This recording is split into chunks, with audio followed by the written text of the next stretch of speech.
A minha outra pergunta aqui para você era como se preparar para enfrentar experiências desconhecidas. E essa questão da experiência, eu falei com um jovem de 28 anos, né, que fez uma experiência, digamos, de mudança de cidade dentro do Brasil em vários locais, justamente para construir o afastamento necessário com a sua família, no sentido de se ver adulto, né?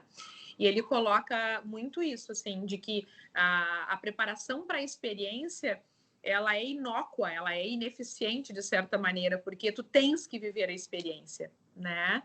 E é a experiência que nos transforma, é a experiência que vai dizer o que a gente vai enfrentar.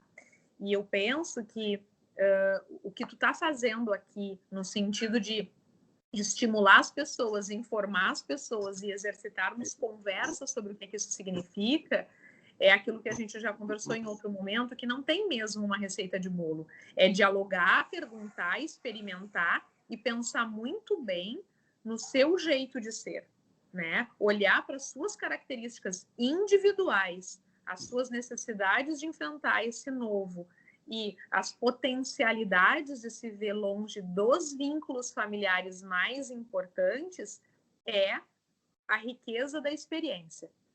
Eu sinceramente não acolheria uma pessoa muito dependente da sua família a enfrentar um intercâmbio sem, por exemplo, fazer uma terapia.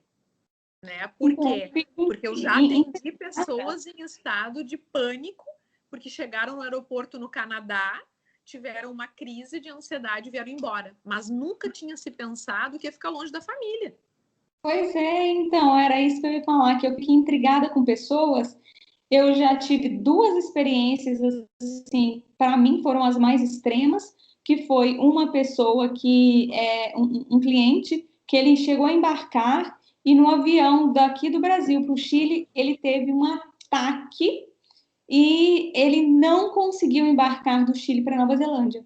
Ele realmente desistiu, ele não conseguiu, sabe? Emocionalmente, ele se bloqueou ali, teve um ataque de pânico e teve que retornar para o Brasil. E mesmo assim, ele ficou no aeroporto porque eles estavam com medo de colocar ele no avião de volta para o Brasil, né? Por causa do ataque que ele teve. E assim, imagina, anos de preparação, de juntar o dinheiro para poder ir para o intercâmbio, aí acontece uma coisa dessas. Né? Então, essa é uma situação. A outra situação extrema que eu vivi, assim, foi também de uma cliente. Ela me parecia super segura, dona de si, e foi sozinha para Nova Zelândia. Ela chegou, foi para a hospedagem, foi para a aula um dia, no outro dia nos informou que estaria voltando para o Brasil.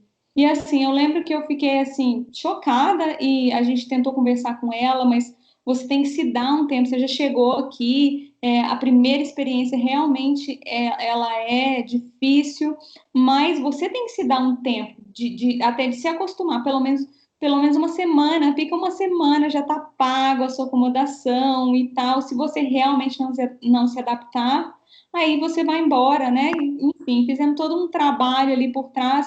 E ela estava super certa, não, eu não quero ficar, eu vou embora. E ela foi embora. Né? A gente teve que ajudar, remarcar as passagens assim bem rápido e tudo, e ela foi embora.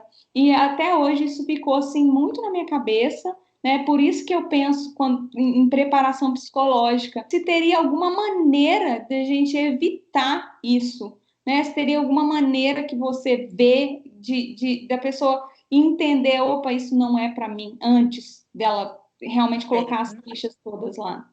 Sim, se a pessoa se escutar um pouco e parar para pensar como que ela lida com os medos do cotidiano, né, que seja o enfrentamento de como vai ter a experiência de andar de ônibus pela primeira vez, porque as nossas gerações hoje não sabem tanto o que é ir de ônibus sozinho, andar de trem sozinho, às vezes viajam de avião e não andaram de ônibus, né? Então, o que acontece?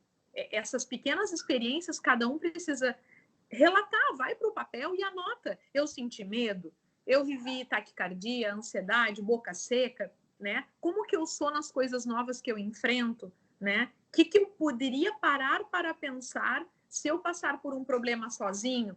Me faltou o dinheiro, perdi o cartão, perdi a carteira, perdi o celular. Então, tentar se preparar e se colocar a pensar quase como um teatro. Como que eu faria para enfrentar certas situações? Por mais diferenciadas e difíceis que elas sejam lá no real, é importante tu se colocar a pensar